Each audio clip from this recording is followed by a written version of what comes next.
আমাদের শরীরের এমন একটা পার্ট যেটা আমাদের পুরো শরীরকে কন্ট্রোল করে থাকে, আর এই কারণেই পাচনতন্ত্রে যে কোনো রকমের সমস্যা হলে তার এফেক্ট আমাদের আই, বোন, স্কিন, হেয়ার, ব্রেন আর অল বডি পার্টসের উপর এসে পড়ে।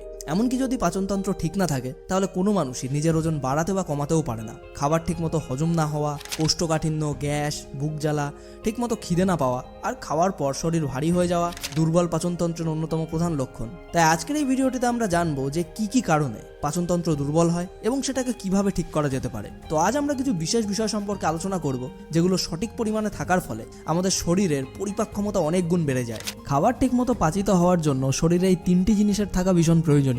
তার মধ্যে সবার প্রথমেই আসে ডায়েটরি ফাইবার, নাম্বার 2 হলো প্রোবায়োটিক্স মানে উপকারী ব্যাকটেরিয়া, অ্যান্ড নাম্বার 3 হলো enzymes.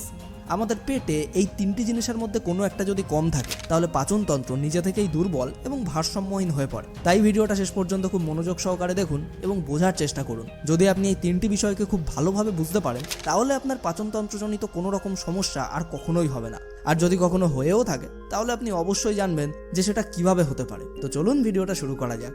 So number 1, dietary fibres.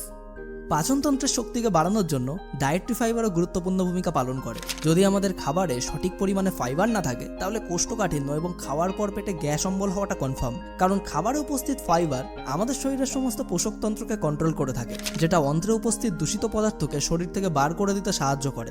এই কারণে প্রত্যেকের জন্য এটা জানাটা ভীষণ প্রয়োজনীয় যে কোন খাবারে ফাইবার থাকে আর কোন খাবারে থাকে না। যে কোনো খাবারের ভেতর যে তন্তু জাতীয় পদার্থ থাকে সেটাকেই ফাইবার বলে, যেটা খাবারকে পচাতে এবং শরীরের ভেতর জমে থাকা দূষিত পদার্থকে নিজের দিকে ঠেলে বের করে দিতে সাহায্য করে, যার ফলে কোষ্ঠকাঠিন্যের সমস্যা চিরতরে দূর হয়ে যায়। যে সমস্ত খাবার বাইরে কিনতে পাওয়া যায় তার মধ্যে তন্তুজ ফাইবার একদমই থাকে না, কিন্তু যে সমস্ত খাবার বাড়িতে রান্না করা হয় তার ভেতরেও কিছু কিছু খাবার আছে যার মধ্যে ফাইবার পাওয়া যায় না। যেমন ধরুন ভাত, ময়দা, পাউরুটি, মাছ, মাংস, ডিম আর সমস্ত ধরনের ননভেজ জাতীয় খাবারে ফাইবার একদমই পাওয়া যায় না। এই কারণেই যেদিন আপনি রুটি বা ভাতের সাথে কোনো রকম ননভেজ জাতীয় খাবার গ্রহণ করেন ঠিক তার পরের দিন সকালে আপনাকে পেটের সমস্যার সম্মুখীন হতে হয়, কারণ যে খাবার আপনি খেয়েছিলেন তার ভেতর ফাইবার একদমই ছিল না। কিন্তু এর মানে এটা একদমই নয় যে আপনি ভাত, রুটি, মাছ, মাংস খেতেই পারবেন না, বরং যখনই আপনি এই সমস্ত খাবারগুলি খাবেন তখন এর সাথে একটা বা দুটো এমন জিনিসও খাবেন যেগুলোর ভেতর ফাইবার প্রচুর পরিমাণে বিদ্যমান, যাতে আপনার শরীরে ফাইবারের ঘাটতিও পূরণ হয় এবং আপনি কোষ্ঠকাঠিন্য আর গ্যাসের সমস্যার হাত থেকে মুক্তি পেতে পারেন।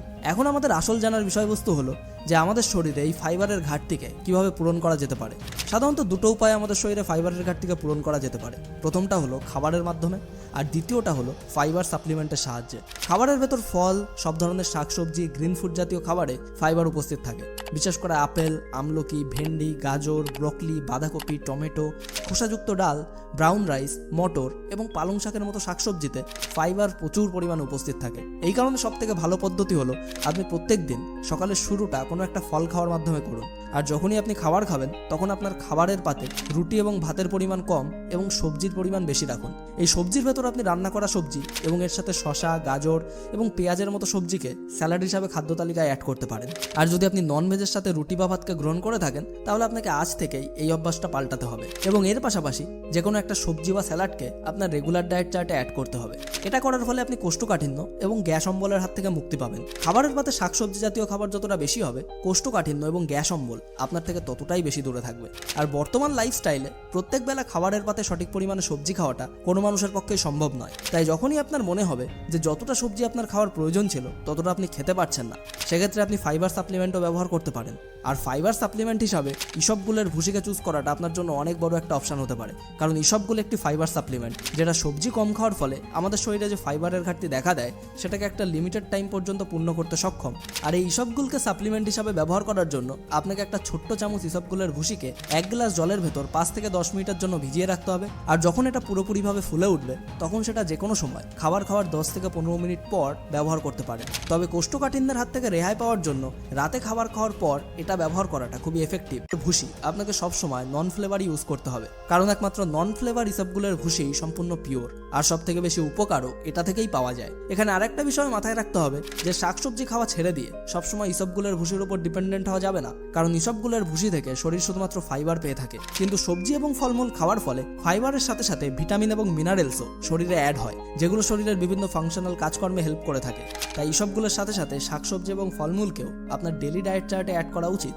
কিন্তু যদি আপনি কন্টিনিউয়াসলি এই ডায়েটরি ফাইবারকে অবহেলা করতে থাকেন তাহলে আপনি কোষ্ঠকাঠিন্যের ফলে অর্শ, ভগন্দর, নালিঘা, ফেস্টুলা প্রভৃতি সমস্যার সম্মুখীন হতে পারেন। আর এই ধরনের রোগগুলি একবার দেখা দিলে তার যন্ত্রণা এতটাই ভয়ঙ্কর হয়ে থাকে যা সহ্য করা প্রায় অসম্ভব। আর সব থেকে খারাপ ব্যাপার হলো এই ধরনের সমস্যার কথা মানুষ লজ্জার কারণে সহজেই কারোর সঙ্গে শেয়ার করতে পারে না। তাই আপনার খাবারে ফাইবারযুক্ত ফুড অবশ্যই অ্যাড করুন। আর যদি আপনি অলরেডি অর্শ, ভগন্দর, নালিঘাজনিত সমস্যায় আক্রান্ত হয়ে কষ্ট পাচ্ছেন আর লজ্জার কারণে ডাক্তারের কাছেও যেতে পারছেন না, তাহলে এই সমস্যার হাত থেকে মুক্তি পাওয়ার জন্য আপনার কাছে সব থেকে একটা বেস্ট আয়ুর্বেদিক অপশন হলো নেচার শিওর জাতিয়াদি অয়েল, যেটা কোনো রকম ব্যথা ছাড়া এবং অনেক বেশি টাকা খরচ না করেও অর্শের মতো সমস্যা থেকে আপনাকে সম্পূর্ণরূপে মুক্তি দিতে সক্ষম। আয়ুর্বেদে জাতিয়াদি অয়েলকে পাইলসের জন্য সব থেকে ভালো মানা হয়। জাতিয়াদি অয়েল একটি হার্বাল অয়েল যেটাকে ব্যবহার করা হয় পাইলসের ঘাকে ঠিক করার জন্য, ফিশার এবং ফিস্টুলাকে ঠিক করার জন্য। এটা আপনার ক্ষতস্থানকে হিলিং করার প্রসেসকে স্পিড আপ করে দেয়, যার ফলে আপনি দ্রুত এই সমস্যা থেকে রিকভার হতে পারবেন। নেচার শিওরের jatyadi oil 100% natural and effective একটি অয়েল। এতে অ্যান্টিব্যাকটেরিয়াল ও অ্যান্টিফাঙ্গাল প্রপার্টিজ আছে, যেটা যে কোনো ধরনের ইনফেকশনকে ঠিক করার জন্য অনেক বেশি হেল্পফুল।